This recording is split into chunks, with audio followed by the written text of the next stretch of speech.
This recipe falls under the heading of a gumbo and may be far from a true Louisiana gumbo, but it's our home version.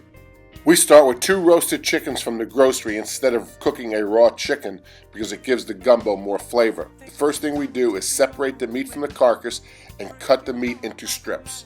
Set aside the cut chicken. This dish has many parts that all come together at the end.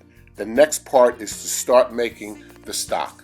Put the carcass, 2 celery stalks, and a quartered onion in pot and cover with water. Bring to a boil, then lower to a simmer for at least an hour. Next part, start cooking your vegetables. In another pot, heat 2 tablespoons of olive oil, 2 tablespoons of butter until combined and hot, then add your vegetables. The diced onions, celery, green onions, and green pepper. Important step here is to cook the vegetables so they begin to soften, stir often, and be patient.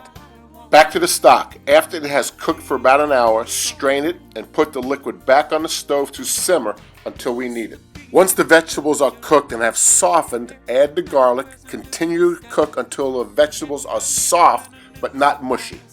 Next step, combine the stock and broth with the vegetables. Continue to stir and simmer. Every gumbo has a roux, so let's make one. In a bowl, mix 1 cup of Tony Chachere's roux mix to 2 cups of water and whisk.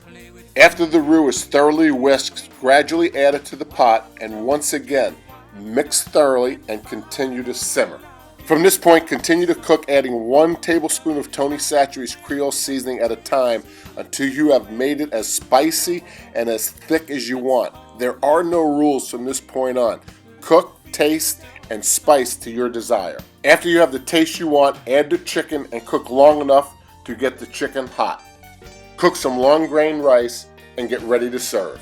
This is certainly not the easiest recipe I have posted, but on a day you have time and want to try something different, this should be considered. We love it and hope you'll give it a try.